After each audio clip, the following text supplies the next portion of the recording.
Etymology, semantics and meaning change. So far, we've followed the trail of various forms of a word as it changed over time, but just stating that, for example, queen became queen ignores one crucial aspect, an aspect that initially attracts most amateur enthusiasts of etymology: semantics. When it comes to etymology, semantics deals with the meaning of words and parts of words. Now, semantics tends to be fuzzy in two ways. First, the relationship between the meaning of a word and its form is generally opaque.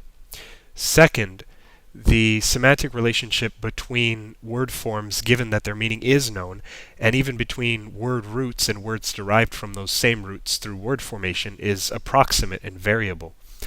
Consider the relationship between the meaning of house and the meaning of home, or the etymological re in remain versus in reappear. We cannot simply set semantic relatedness to true or false. We have to be aware of and capture the gradations of meaning. Like sound and form, meaning changes over time. We can classify meaning changes into types: abstract to or from concrete, general to or from specific, temporal to or from locative. We can also consider the origin of a meaning change or the influence of languages. For example, calques form when speakers borrow patterns found in another language to express a meaning. Rather than borrow the Latin expression Via Lactea for our galaxy, English speakers calqued Via Lactea as a new native term, Milky Way. Other times, semantic loans occur when a language uses a pre-existing word or phrase to cover a borrowed meaning. We can also talk about meaning and use. Words in use may be described as literary, poetic, archaic, obsolete, obsolescent, jargon, colloquial, slang, preferred, and so on. But however we classify it, semantic change is not as systematic as sound change. Under the regularity hypothesis, we expect that, for example, if the affricate z became z in a language, words that once began with that z will now start with z. Don't expect the same from, say, an abstract to concrete semantic change. Not all abstract meanings will become concrete in a language. A last note about meaning change. The basic core vocabulary of a language contains words that tend not to be replaced and whose meanings do not shift as much. As the name implies, these words include basic terms like family members, terms for earth, sun, and other words learned early and often. Let's go back and look at our etymology of queen. You saw that the word came from Old English quein. Let's add our semantics. In Old English, that word meant woman. What's more, the Proto-Germanic word quenis and most cognates in other Indo-European languages like Greek gune mean woman or wife. It's safe to say that the Proto-Indo-European root gwein also meant woman.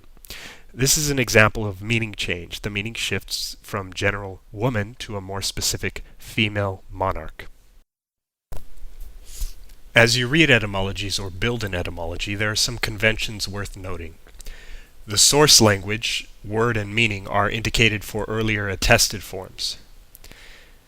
Parts of speech are sometimes given, such as noun, adjective, or verb. Language names are abbreviated, and dates and sources support more thorough etymologies.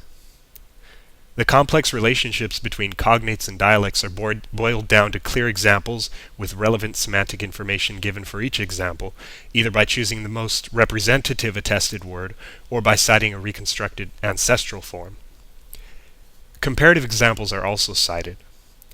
Again, reconstructions are marked with an asterisk, and words are traced back as far as possible. Sometimes an etymology becomes unclear or contested, in which case the uncertainty is mentioned and the multiple possible origins are cited. For instance, there are double etymologies in cases of influence. The English noun fuse comes from Italian fuso, but its etymology was influenced by the French word fuser. Let's conclude this discussion of etymology by considering the context in which we may stumble upon etymologies. You'll often find etymologies in major dictionaries following definitions of many words. You can also get your hands on dictionaries of proto-language root words if you're interested in doing etymology in reverse, determining the words that have descended from some root word in a specific reconstructed language like Proto-Indo-European or Proto-Mayan. A common source of etymologies is folk etymology, the popular telling and retelling of the stories behind a word. Folk etymologies often focus on names and popular phrases like mind your P's and Q's. Of course, folk etymologies are not always factually correct, but more importantly, they're never accurate enough to count as thorough linguistic etymologies. Folk etymologists are interested in storytelling, entertainment, and credibility, not precision and evidential support. Speaking of names, onomastics studies the etymology of proper names. Onomastics is different because the meaning of words that turn into names tend to become vestigial. The name proper comes to refer to the identity of a person or place, but the etymology still interests even non-specialists. What's more, words derived from the same source can change in different ways when they're used as a proper noun. Names may be more conservative over time or capture the history of borrowings and interactions with surrounding languages. For example, the French name Jacques preserves an old nominative singular case ending s, which common nouns lost in French. The Spanish name Rodriguez contains a Visigothic root with a patronymic suffix. That's all for this introduction to etymology. I hope it's helped you understand etymology from a linguistic perspective.